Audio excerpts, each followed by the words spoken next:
I shared this video with you today because I hope some friends that are watching can relate to my morning.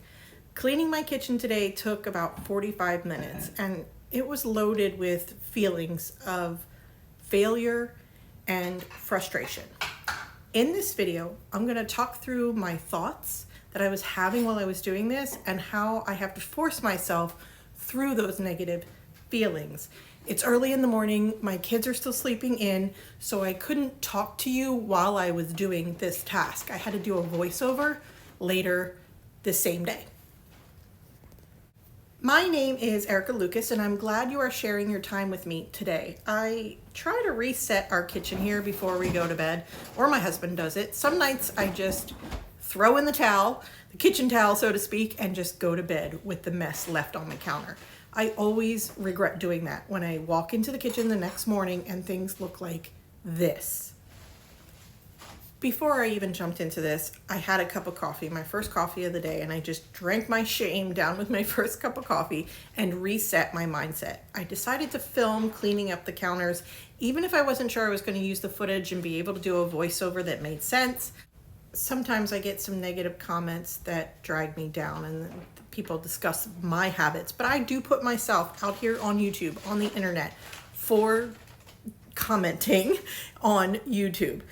And even after 5 years of decluttering, I'm still vulnerable to the judgment that sometimes comes in the comments. So my initial thoughts were shame and guilt associated also with filming and sharing that after 5 years of decluttering.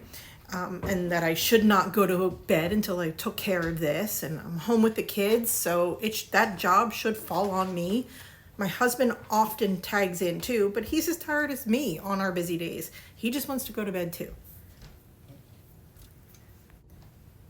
Feelings of failure as a homemaker creep in when I leave my kitchen like this, and I feel frustrated with myself. I can't help it. One amazing thing that minimalism has helped me recognize over the years is to make space for those negative feelings, to name them, and recognize why I'm having them, and then let them go, making space for kinder thoughts and feelings to come out in its place. I decided not to have my second cup of coffee until I dealt with the mess, and the kids are sleeping in, so I had some quiet time to be able to lean into the job and clear it up for my own peace of mind. And even now, all these years later, I still have to reframe my mindset often.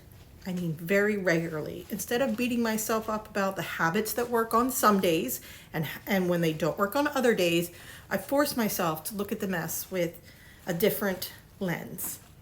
The mess on the counter includes dirty plates from feeding my family. Some days I clean as I go and it's not like this. And some days these dirty dishes stack up because we had so many meals at home. And that is a blessing.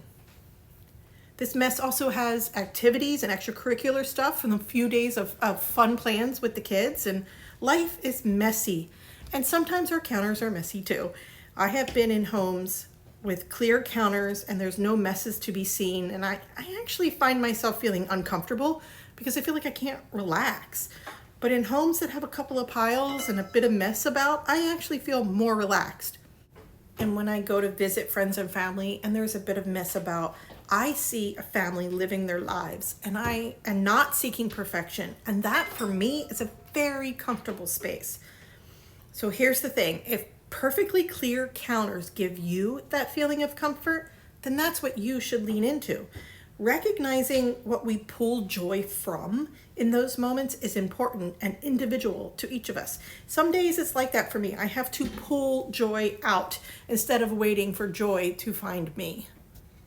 Don't get me wrong, I love it when my house is tidy, but it's never perfect. It was always lived in. A bit of mess about the house makes me feel okay. Today's counter mess is considerably more than my definition of okay, and it crossed me over into this space of self-judgment. When I first started decluttering and sharing on YouTube 5 years ago, I was unearthing feelings around decades of poor money management, psychological, deep-seated reasons for having too much stuff, and motherhood at that time. I had 3 little kids in diapers. It shone a light on some things that I really needed to change back then. At first, I thought a solid weekend of decluttering was going to change my life. It did not. After months of getting rid of stuff and learning about minimalism, I began to realize that it all comes down to mindset. Whether you have one spatula in your kitchen or 10, whether you have 4 pairs of shoes or 20, it comes down to how you think about your home, not how much you have. Yes, owning less helps you manage stuff a bit easier every day. Getting rid of things you simply don't need helps you center your focus on what you do need. But to own less, you have to want less. And wanting less comes from your mindset. So as I stand in my kitchen this morning, I had to stop mentally beating myself up and force myself to appreciate the extra mess that had built up on the counters this week. We all feel a bit of loss from time to time and need to find the love in the joy in the messy parts of life. It took me years to learn, but minimalism is not just about your stuff, your belongings, your items. It's about mindset and habits and routine, about becoming aware of what you want your home to feel like, not just look like. I like it to feel easy to tidy, but not perfect, cozy, lived in. I want my kids to feel like they can make a mess, but they're also learning how to clean it up. Making changes to your home so that you feel the way you want to feel takes one day at a time. Many mornings like this remind me what I don't want it to feel like. It used to feel like this every single day before decluttering and minimalism, before using decluttering and minimalism as tools. I have to fight the feeling of failure on days like this and find joy in the mess. A friend and I are currently slowly making our way through a book titled Raising Good Humans by Hunter Clark Fields. And the book is full of self-reflection exercises as a parent. And within first two exercises, I had begun rolling the question, what makes me happy independent of my family? I started rolling that question around in my brain. I could not get it out of my head. And that to me meant I really needed to find the answer to that question. What makes me happy independent of my family? My Apple Music playlists are filled with music the kids like. My time is spent caring for my family, and I love that, and I get a lot of joy from that. But prioritizing ourselves is difficult at times. And for me, it's hard as a mom. Making a change to do something for ourselves, like we're actively choosing ourselves, which means we're not choosing how we used to spend that time. So if I'm doing something for me, I'm not doing something for my kids then. But in actuality, I am. And it goes back to that reframed mindset. Doing something that makes me happy then makes me a better mom, a better wife. The logic is simple, but the action is hard. Prioritizing yourself is hard. And when the kids see me do an activity that is just for me, it's so important because then they can feel empowered to do things for themselves. I just recently started teaching myself calligraphy. Well, not myself. I found a YouTuber that does it, and I've wanted to do that for years. And I have been practicing calligraphy, and I bought myself 2 special pens for $7 and printed her free worksheets that she has on her website. And it's brought me a lot of joy to learn something new, to do something that I've wanted to do for years.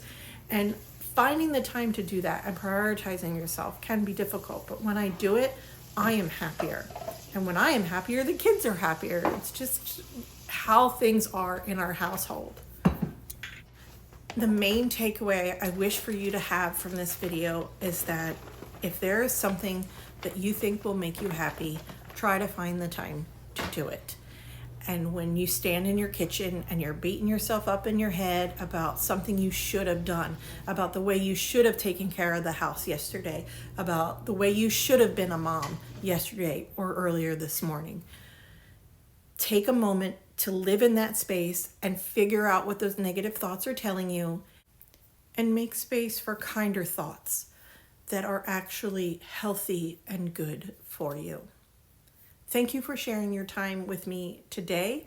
Maybe you got up and cleaned your own kitchen or a closet, or maybe you just sat and rested while you watched me.